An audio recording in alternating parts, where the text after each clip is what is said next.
Hi, my dear friends and family. Many of you have been asking about the English version. The link to listen in English is available in the description box on the channel. Those who are interested in receiving a copy of the book, you can leave the comment below and we will be gladly send you a free copy. It is also available to read online through the website link provided in the description. In today's video, you can listen to chapter 4. Thank you for taking the time to study and learn about the last day event. Your dedication and support are truly appreciated. God bless you all. அத்தியாயம் 5 மீதமானவர்களின் பக்தி வாழ்க்கை. இருமடங்கான வாழ்க்கை. வானத்தின் மேகங்களிலே இரண்டாம் முறையாக வரும் கிறிஸ்துவின் வருகைக்கு சற்று முன்னர் உள்ள இந்த யுகத்தில் யோவான் ஸ்தானகன் செய்த வேலையைப் போன்றொரு வேலை செய்யப்பட வேண்டும். கர்த்தரின் மாபெரும் நாளில் நிற்பதற்கென்று மக்களை ஆயத்தப்படுத்தக்கூடிய மனிதர்களை தேவன் அழைக்கிறார். யோவான் கொடுத்த தூதை போல நாம் கொடுக்க வேண்டுமானால் அவரை போன்ற ஆவிக்குரிய அனுபவம் நமக்கு இருக்க வேண்டும். நமக்குள்ளும் அதே போன்ற வேலை கண்டிப்பாக செய்யப்பட வேண்டும். நாம் தேவனை நோக்கி பார்க்க வேண்டும். அவ்வாறு அவரை நோக்கி பார்ப்பதனால் சுயத்தை விட்டு விடுவோம். தேவனுடன் உள்ள தொடர்பு குணத்தையும் வாழ்க்கையும் மேம்படுத்தும். கிறிஸ்துவின் முதல் சீடர்களைப் போல நாமும் கிறிஸ்துவுடன் இருந்திருக்கிறோம் என்று நம்மை குறித்த அறிவை மனிதர்கள் அறிந்து கொள்வார்கள். ஊழியர்களுக்கு வேறு ஒன்றும் அளிக்க முடியாத வல்லமை இது அளிக்கும். இந்த வல்லமையை இழக்க செய்யும்படி அவன் தன்னை அனுமதிக்க கூடாது. நாம் இருமடங்கான வாழ்க்கையை வாழ வேண்டும். அதாவது சிந்தனை மற்றும் செயல் நிறைந்த வாழ்க்கை, அமைதியான ஜெபம் மற்றும் ஊக்கமான வேலை நிறைந்த வாழ்க்கை வாழ வேண்டும். ஜெபமும் முயற்சியின் ஜெபமும் உங்களது வாழ்க்கையின் வேலையாக இருக்கும். செயல்திறனும் புகழ்ச்சியுமாகிய அனைத்தும் தேவனுக்கு மாத்திரமே கொடுக்கப்பட வேண்டியது போல நீங்கள் ஜெபிக்க வேண்டும். கடமைகள் அனைத்தும் உங்களுக்கு மாத்திரமே சொந்தமானது போல உழைக்க வேண்டும். ஒரு மனிதனும் ஜெபமின்றி ஒரு நாளோ அல்லது ஒரு மணி நேரமோ பாதுகாப்பாக இருப்பதில்லை. ஜெபம் மட்டுமே செய்து மற்ற எதுவும் செய்யாமல் இருக்கும் ஒரு நபர் சீக்கிரத்தில் ஜெபிப்பதையும் விட்டுவிடுவார். கிறிஸ்துவில் உறுதியாக வேறு ஒன்றப்படல். புயல் வந்து கொண்டிருக்கின்றது. ஒவ்வொரு மனிதனுடைய விசுவாசமும் எப்படிப்பட்டது என்பதை சோதிக்கத்தக்கதான புயல் வந்து கொண்டிருக்கிறது. ஒவ்வொரு நாளும் கிறிஸ்துவின் வாழ்க்கையை குறித்து ஒரு மணி நேரம் தியானிப்பது நமக்கு நன்மையாக இருக்கும். பகுதியாக எடுத்துக்கொள்ள வேண்டும். நமது கற்பனை ஒவ்வொரு காட்சியையும், குறிப்பாக கடைசி நேரத்தின் காட்சிகளை தியானிக்கட்டும். கிறிஸ்துவனுடைய நீதியின் மீதான விசுவாசத்தின் மூலம் கிறிஸ்து நம் இருதயத்தில் வாசம் செய்வதென்பதே தீமைக்கு எதிராக உள்ள ஒரே பாதுகாப்பாகும். தேவனோடு உயிருள்ள தொடர்புக்குள் நாம் இல்லை என்றால் பாவ சோதனைகளையும் சுயநேசம் மற்றும் சுயத்தை திருப்திப்படுத்தும் பரிசுத்தமற்ற விளைவுகளையும் ஒருபோதும் எதிர்க்க முடியாது. சில காலத்துக்கு சாத்தானோடுள்ள தொடர்பை விட்டு விலகியதால் நாம் அநேக கெட்ட பழக்கங்களை விட்டிருக்கலாம்.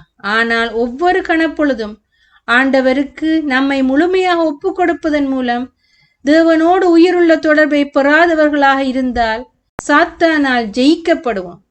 கிறிஸ்துவுடன் நமக்கு ஒரு தனிப்பட்ட பழக்கமோ நீடித்தொரு தொடர்போ இல்லாவிட்டால் நமது எதிரிக்கு கீழ்ப்பட்டவர்களாக இருந்து முடிவிலே அவனது உத்தரவை நிறைவேற்றுவோம். சிலுவையில் அறையப்பட்ட கிறிஸ்துவே நமது தியானத்தின் முக்கிய பொருளாகவும் நமது உரையாடலாகவும் மிகுந்த மகிழ்ச்சியின் உணர்வாகவும் இருக்க வேண்டும். பரிசுத்த ஆவியினால் வணியப்படுதல். தேவ ஆவியானவர் மூலமாக வணியப்பட்டதற்காக ஒப்பு கொடுக்கப்படும் வரை மனித இதயம் மகிழ்ச்சியை அறியாது. ஆவியானவர் மனமாற்றமடைந்த ஆத்மாவை இயேசு கிறிஸ்து என்ற முன்மாதிரிக்கு ஏற்ற விதத்தில் ஒத்திருக்க செய்வார். ஆவியானவரது ஆதிக்கத்தின் மூலமாக தேவனுக்கு விரோதமான பகை, அன்பு மற்றும் விசுவாசத்துக்குள்ளாகவும் பெருமை, தாழ்மைக்குள்ளாக மாற்றப்படும். சத்தியத்தின் அழகை ஆத்மா அறிந்து கொள்ளும். குணத்தின் பூரணத்திலும் நேர்த்தியிலும் கிறிஸ்துவானவர் மகிமைப்படுத்தப்படுவார். நமது சுபாவத்தின் ஒரு உணர்ச்சியோ, மனதின் ஒரு வலிமையோ அல்லது இருதயத்தின் ஒரு விருப்பமோ நம் கட்டுப்பாட்டின் கீழாக இல்லை. மாறாக அவை அனைத்தும் ஒவ்வொரு கணப்பொழுதும் கண்டிப்பாக தேவ ஆவியின் கட்டுப்பாட்டின் கீழாக இருக்க வேண்டியது அவசியமாக இருக்கிறது. ஆவியானவர் நமது இருளை பிரகாசிக்க செய்து நமது அறியாமையை நமக்கு அறிவித்து நமது எண்ணற்ற இன்றியமையாத தேவைகளில் நமக்கு உதவி செய்கிறார். ஆயினும் மனம் தொடர்ந்து தேவனுக்கு பின்னாக சென்று கொண்டிருக்க வேண்டும். உலகப் பற்று உள்ளே வர அனுமதிக்கப்பட்டால், ஜபிப்பதற்கு நமக்கு விருப்பம் இல்லை என்றால், ஞானத்திற்கும் பலத்துக்கும் ஊற்றாக இருக்கிற ஆண்டவருடன் ஐக்கியப்பட நமக்கு விருப்பம் இல்லை என்றால், ஆவியானவர் நம்முடன் நிலைத்திருக்க மாட்டார். வேத ஆராய்ச்சியின் முக்கியத்துவம். தேவனுடைய வார்த்தையை அனுதினமும் அப்பியாசிப்பதின் சாரத்தன்மை இல்லாமல் எந்த ஒரு மனமாற்றமடைந்த இருதயமும் இனிமையான ஒரு நிலையில் வைக்கப்பட இயலாது. தெய்வீக கிருபை அனுதினமும் கட்டாயமாக கிடைக்கப்பெற வேண்டும். இல்லையென்றால் ஒரு மனிதனும் மனமாற்றமடைந்ததை நிலைத்திருக்க மாட்டான். உங்களது விசுவாசம் தேவனுடைய வார்த்தையினால் நிலைநிறுத்தப்படும். சத்தியத்தின் உயிருள்ள சாட்சியை உறுதியாக பற்றி கொள்ளுங்கள். சொந்த இரட்சகராக கிறிஸ்துவில் விசுவாசம் உள்ளவர்களாக இருங்கள். அவர் நமது கண்மலையாக இருந்து வருகிறார். நித்திய கண்மலையாக இனியும் இருப்பார்.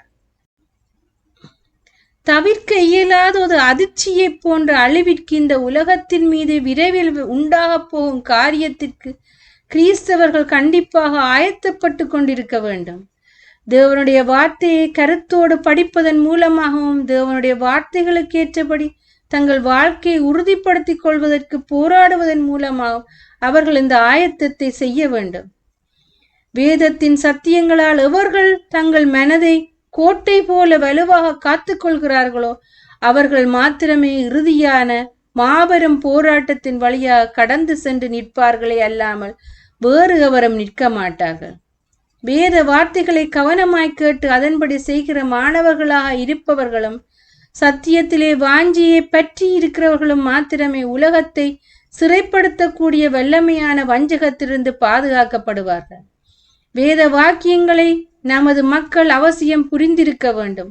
பூமியின் மீது வந்து கொண்டிருக்கும் காரியத்துக்கு தகுதிப்படுத்தக்கூடியதும் தவறான உபதேசத்தின் ஒவ்வொரு காற்றினாலும் கொண்டு செல்லப்படக்கூடிய காரியத்திலிருந்து பாதுகாக்கக்கூடியதுமான வெளிப்படுத்தப்பட்ட சத்திய கொள்கையின் ஒரு ஒழுங்குமுறையான அறிவை அவர்கள் பெற்றிருக்க வேண்டும். வேத வாக்கியங்களை மனப்பாடம் செய்தல். ஒவ்வொரு நாளும் விலையேற பெற்ற பொன்னான நேரங்களை வேத வாக்கியங்களை அநேக முறை படிப்பதற்கும் ஜெபிப்பதற்கும் ஒப்படைக்கப்பட வேண்டும்.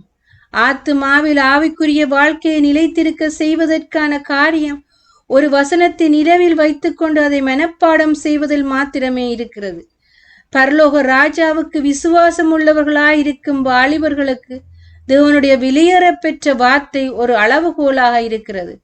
அவர்கள் வேத வாக்கியங்களை படிக்கட்டும். அவர்கள் ஒவ்வொரு வசனங்களாக நினைவில் வைத்து மனப்பாடம் செய்து கர்த்தர் சொல்லி இருப்பதன் ஒரு அறிவை பெற்றுக்கொள்ளட்டும். உன்னை சுற்றிலும் வேத வாக்கியங்களின் ஒரு சுவரை கட்டு. அப்பொழுது உலகம் அதை தகர்க்க இயலாததை நீர் காணலாம். வேத வாக்கியங்களை நினைவில் வைத்து அதை மனப்பாடம் செய்தால் சாத்தான் அவனுடைய சோதனைகளுடன் வரும்பொழுது எழுதி இருக்கிறதே என்ற வார்த்தையை சரியாக திரும்பவும் அவனுக்கு எதிராக நீ சொல்ல முடியும். இந்த வகையாகவே நம்முடைய கர்த்தரானவர் சாத்தானுடைய சோதனைகளை சந்தித்து அவைகளை எதிர்த்து நின்றார். ஞாபகம் என்ற குடத்தை விலையுயர்ந்த கிறிஸ்துவின் வார்த்தைகளை கொண்டு அலங்கரியுங்கள்.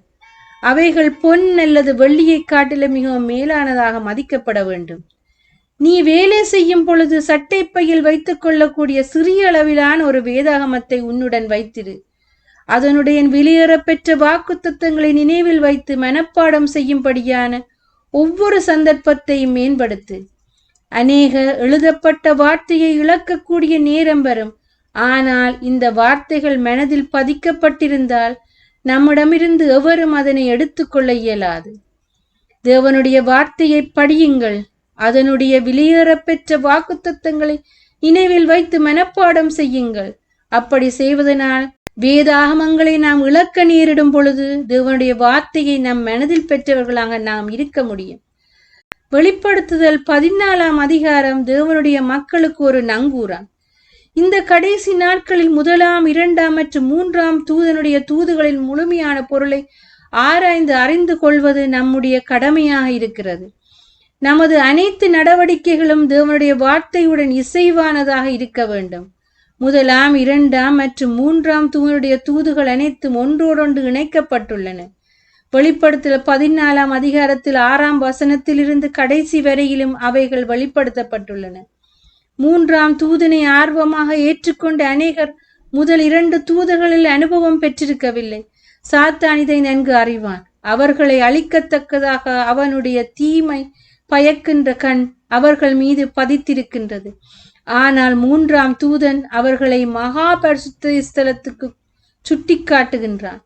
கடந்த தூதுகளின் அனுபவம் பெற்றிருந்தவர்கள் பரலோக ஆசாரிப்பு கூடாரத்துக்கு செல்ல வேண்டிய வழியை சுட்டி காட்டுகிறார்கள். அநேக தூதர்களின் தூதுக்களில் சத்தியத்தின் முழுமையான சங்கிலியை கண்டார்கள். அவனுடைய ஒழுங்கில் அதனை அவர்கள் மகிழ்ச்சியோடு ஏற்றுக்கொண்டு பரலோக ஆசாரிப்பு கூடாரத்துக்குள்ளாக விசுவாசத்துடன் இயேசுவை பின் சென்றார்கள். தேவனுடைய மக்களுக்கு இந்த தூதுக்கள் நங்கூரம் போல இருப்பது எனக்கு காட்டப்பட்டது.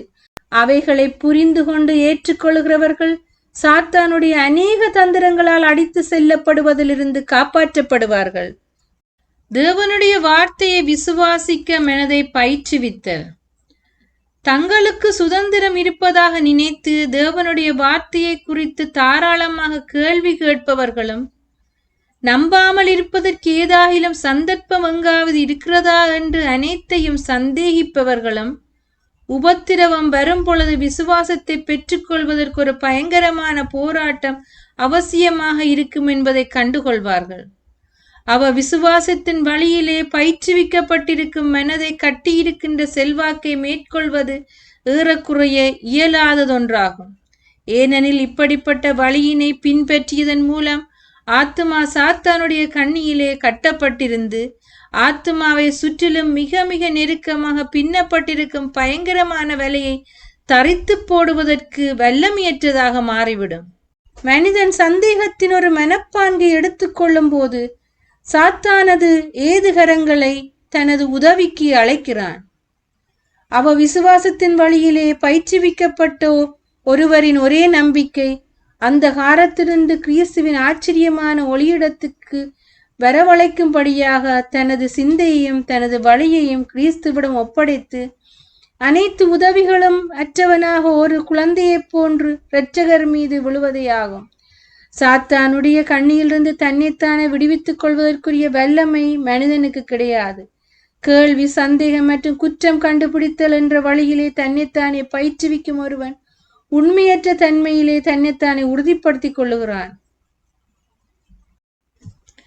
எதிர்கால உபத்திரவங்களுக்கு ஆயத்தமாகுதல். கிறிஸ்துவின் ஊழியக்காரர்கள் தங்களது விசுவாசத்திற்காக பரீட்சிக்கப்பட கொண்டு வரப்படும் பொழுது திட்டவட்டமான பேச்சை அளிக்க வேண்டும் என்று ஆயத்தப்படக்கூடாது. தங்களது விசுவாசத்தை ஜெபத்தை கொண்டு பலப்படுத்துவதன் மூலமாகவும் கிறிஸ்துவின் போதனைகளை கொண்டு மனதிற்கு உணவளிப்பதன் மூலமாகவும் தேவனுடைய வார்த்தையின் வெளியேறப்பெற்ற சத்தியங்களை தங்களது இருதயங்களை பொக்கிஷமாக சேர்த்து வைப்பதன் மூலமாகவும் அவர்களது ஆயத்தம் ஒவ்வொரு நாளும் செய்யப்பட வேண்டும். அதன் பிறகு பரீட்சிக்கப்பட கொண்டு வரப்படும் பொழுது கேட்பதற்காக வருகின்ற இருதயங்களை சென்றடையத்தக்கதாக சரியான சத்தியங்களை அவர்களது நினைவிற்கு பரிசுத்த ஆவியானவர் கொண்டு வருவார். வேத வாக்கியங்களை ஊக்கமாக தேடுதலால் பெற்றுக்கொள்ளப்பட்ட சத்திய அறிவை அது தேவைப்படக்கூடிய சரியான நேரத்தில் ஒரு வினாடியில் தேவன் அவர்களது நினைவுக்கு உடனடியாக கொண்டு வருவார். சோதிக்கப்படுகிற நேரம் வருகையில் மற்றவர்களுக்கு தற்பொழுது பிரசங்கிக்கின்ற மனிதர்கள் தாங்கள் பற்றி கொண்டிருந்த நிலைப்பாட்டினை ஆராய்ந்து பார்க்கும் பொழுது தங்களால் திருப்திகரமான பதிலை அளிக்க முடியாத அநேக காரியங்கள் இருப்பதை அப்போது கண்டுகொள்வார்கள். அப்படியாக சோதிக்கப்படும் வரை தங்களது மாபெரும் அறியாமையை அவர்கள் அறிந்திருக்க மாட்டார்கள். தாங்கள் நம்புவதை புரிந்து வைத்திருக்கின்றோம் என்று எண்ணிக்கொண்டு உயிர்த்துணராது உண்மையென ஒப்புக்கொண்டிருக்கின்ற அநேகர் சபையில் இருக்கின்றார்கள். கருத்து மாறுபாடுகள் எழும் வரை தங்களது சொந்த பலவீனத்தை அவர்கள் அறிய மாட்டார்கள்.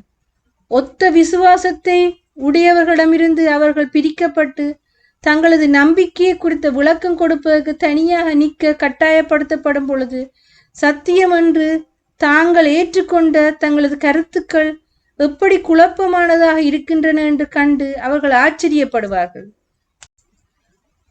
ஒழுக்க வல்லமைகளை கட்டுக்குள் வைத்தல் நம்முடைய விசுவாசத்திற்கான ஒரு காரணத்தை கொடுக்கக்கூடிய திறமை ஒரு நல்ல சாதனையான காரியமாகும். ஆயினும் சத்தியத்தை இதை காட்டிலும் ஆழமாக ஊடுருவி செல்லாவிட்டால் ஆத்துமா ஒருபோதும் ரட்சிக்கப்பட முடியாது. ஆகையால் அனைத்து ஒழுக்க கேடுகளினின்றும் இருதயம் கண்டிப்பாக சுத்தம் செய்யப்பட வேண்டும்.